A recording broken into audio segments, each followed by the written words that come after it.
to hear speech number 10 from one of our newer members, Allison Bliss. Bob is going to be her evaluator. Bob, would you stand and give us the objectives of this presentation? Thank you, Madam Toastmaster, fellow Toastmasters. I look forward to evaluating this speech. This is speech number 10 of the Confident Communication, Knowledge Conquers Fear. The goal here is to inspire the audience to improve personally, emotionally, professionally, or spiritually, relying heavily on emotional appeal. This speech should appeal to noble motives and challenge the audience to achieve a higher level of beliefs or achievement. The speaker is to use the skills learned in previous projects and not use notes. Thank you. Thank you very much, Bob. Please don't forget to fill out the evaluation forms at the table for Allison so that she can get a full range of feedback for this presentation. Allison hopes to inspire you not only with a traditional emotional speech, but rather through some meaningful experiences and education. She has led over 10,000 projects in her career, starting at age 5 when she directed her neighborhood Halloween haunted house. Later, she managed and directed large films and TV shows and is currently her company leads businesses to success. She'll share some of her tips for overcoming the fear that inhibits great leadership by explaining a few time-saving secrets for effective project management. She hopes that when you have your time back, you'll be inspired to the elevated goals and of the leadership experience. After all, knowledge is bliss. Please help me welcome Allison Bliss with Knowledge Conquers Fear, the Secrets of Blissful Leadership. Allison.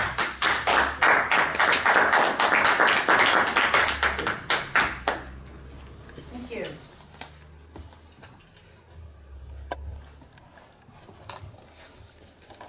As the eldest of 6 children, I was thrust into leadership, willing or not, mostly not.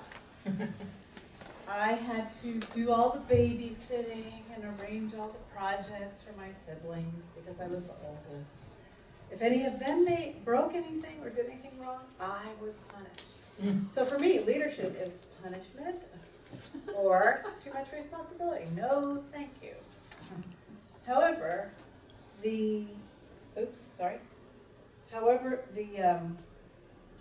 week that I got paid $1,000 a day to get to swim to work in the crystal blue ocean of Bora Bora, I began to think, leadership has its rewards.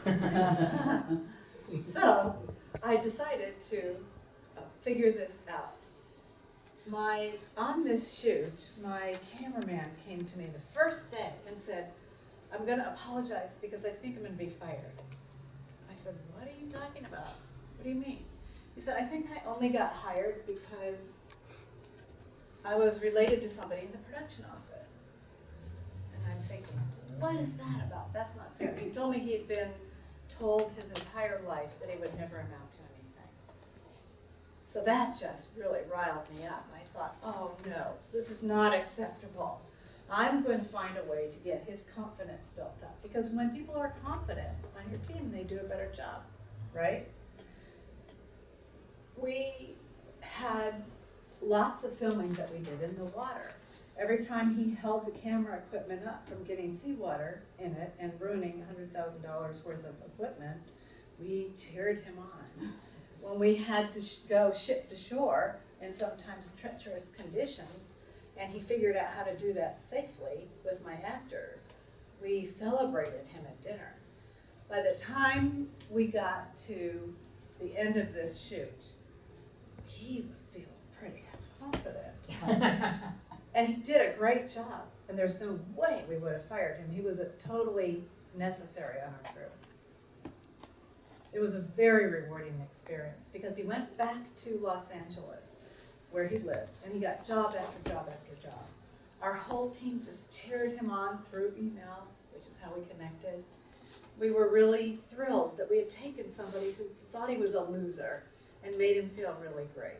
There's a fabulous experience of that as a leader. It makes you feel like it's really worthwhile. That is how I hope to inspire you today.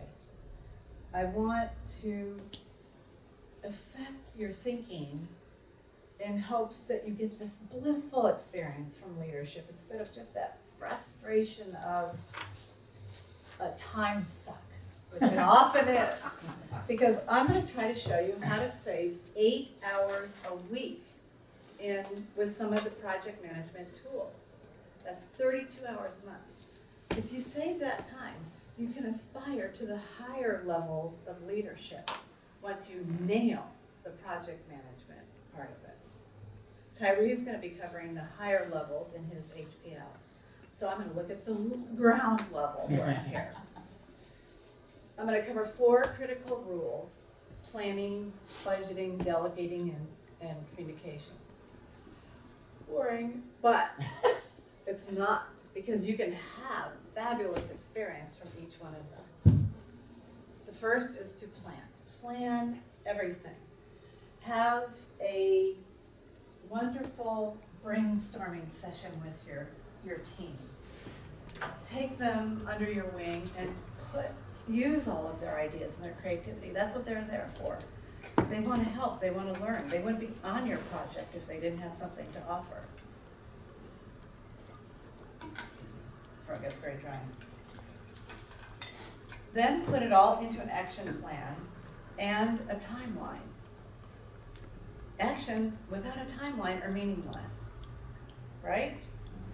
Here's another thing that I find often leaders don't do. Plan for the worst case scenario. How many of you have done that? What happens if you die? What happens to your project? Or you go to the hospital? You have planned for that. Good. This happened to me 4 times. Awesome. 4 times. I had 3 deaths in my immediate family. I was hospitalized for a kidney stone one time in the middle of a big film. My project team completed all 4 of those projects on time and mostly on budget. So sometimes action planning is like herding cats, right? What do you do when you're herding cats? You bring the cat now, because then you can get them happy to do things. You know, I think actually it's about multi-purposing. Cat does that. You know, they hunt the mouse, they eat the mouse, they puke up the bones so that you get to clean it up. Multi-purposing, really. Never write the same thing twice. That's the whole idea of project management. If you write down an action plan, you can put it online, and you can use Google Drive or Google Docs to share in the calendar, to share this online with people, so that you've written it once and everybody can access it. You don't have to send out 25 emails to everybody on your team, right? I think that there's a better tool, and it's Evernote. Evernote, how many of you used Evernote? No, good. Evernote is great because you can tag items. So if you're looking just for one item, like Eddie told me to bring that red table, God, I forgot. What was it he told me? You can tag items so that you will be able to still share all the information online, but people can find just what they're looking for. They can access it 24/7. They can share photos and documents and expenses and web pages even, so that you're able to see what it is that everybody on the team is doing. The other great part of it is that the team is notified with an alert when there are updates to the schedule of the project. Let's say you've color-coded it, so Justin's handling registration, and all of the items, come on in, have a seat. Hi. All of the items are in orange for registration, and Helen is handling facilities. Oh, you didn't know that, didn't I tell you? So all those are in purple. People just go online, they're notified, oh, there was an update. I guess I gotta go to my orange stuff and my purple stuff to figure out what I need to do. That way, how many emails have I just saved if there's 25 people on my team? I've saved 25 emails, not having to tell everybody what to do. The next wonderful thing about this is that you have saved with those 25 emails 1 to 2 hours a week. by not having to email and then people email you back and then you email. You can just put it online so you can see their comments. You can see if they need help. So this is a great tool, Evernote. It's on your handout. I have actually tested these tools by measuring the time that I have saved on projects. So this isn't just made up. This is real. Rule number 2, collectively budget. Why do you collectively budget? It's because you collectively budget, you get the buy-in from people. The reason people are on your team is to help create this project with you. So you want to let them resource it and find great ideas and find out what they can do. And if you're doing this together as a collective activity, you will actually be able to save a lot of time. And I've measured, for me, it saves 1 to 2 hours a week. Plus, I'm allowing my team to really rise to the challenge of helping us stay on budget and track what's going on. So if you're robbing from Peter to pay Paul, you know, that person will know that how they're keeping the budget in balance. It's a very good tool for 1 to 2 hours a week of time saving. You also are able then, when people do a great job, to reward them in a really fantastic way. I urge you to think about how to do this in a very creative way. In here, we give ribbons or acknowledgement. But what I do is write a letter of recommendation for my really stellar team members. I might say to Eddie, on Eddie's letter, oh, he was just great. He solved some problems with the team that they just couldn't figure out. And he worked way harder than we expected him to. He found some resources to keep us on budget when we really didn't think we were going to make it. And if I put that in the letter, these are not things that are on his resume, right? I've done this for team members, and they've given it to their boss, and they got an advancement at work and a lot more money. So this is cool because you're helping people earn more money. Or you put it on LinkedIn, and then they get more clients. I've done both, and it does work. It's a great thing. When you do this, you're really making a difference in people's lives as a leader. And who do you think they're going to be loyal to? You. But rule number 3 is delegate. Delegate is about keeping you focused. You manage the big picture so that everybody else does what they need to do to support that. If you're doing all the work yourself, you're not working effectively. A lot of people have trouble with delegation because they don't really necessarily trust the people that they're working with. Therefore, they're doing it themselves, or they're sending millions of emails back and forth. Did you this? But did you remember that? And did you think about this? And it takes too much time. Your job as the leader is to support your team, not do it for them. Not everybody has a problem with it, but a lot of people do. I work with entrepreneurs. Oh my goodness, they all want to do everything themselves. One way to solve this lack of trust or feeling like you have to do it yourself, is to set very clear expectations with people. I'm going to model how you do this. So Justin, you're handling, and it took me 20 years to figure this out, so I'm going to share this with you. You're handling registration, right? Let's walk through the kinds of things that you're going to be looking for as you're managing this part of our activity for our event that we're doing. And Justin would say to me, well, I know all my action items are orange online, right, on Evernote. I'm going to get that information that you put up there and call out what I need for a registration form. I'm going to work with Eddie to get it up online on the website. I'm going to get a table for the conference so that I can check people in. I'm going to deal with the whole ticket issue, figure that out. And I might say, well, Justin, I just want to hear, I have a little tiger trap idea that I'm thinking. I think it might be good for you to coordinate with Helen in advance, like soon, so that she can, and let her know where you want that table, so that she can coordinate with the facility to get you what you need. Okay? Great. So he's all on board. If you have problems, let me know. And then, please get me a progress report by Tuesday. Will that work? Fantastic. Great. We've set clear expectations. That's what I was talking about. is something that people love. You people who are parents know this. Thank heavens I'm not, but I know that when you set these expectations for your kids, they know what is expected and they'll generally follow your orders, right? That will possibly save you 1 to 2 hours a week, not having to check in with people, monitor, remind. You don't want to do that. So in your reward is that you're saving all this time, you're relaxing, and you're beginning to trust your team, and you're having this blissful experience of leadership, right?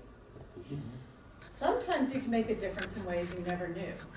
One time I had somebody on one of my teams who just wasn't coming through, and I couldn't figure out what was going on. I asked several times, what can we do for you? He wouldn't really reveal anything. We thought he was just not understanding what to do. Finally, he came to me about halfway through the project. He said he'd been considering committing suicide because he was going through a really horrible divorce. But he felt very obligated to the team. He thought what we were doing was really valuable, and he didn't want to let the team down. So you never know what kind of a difference you're making as a leader. Think about leading from the heart and being compassionate and supporting. We've covered that.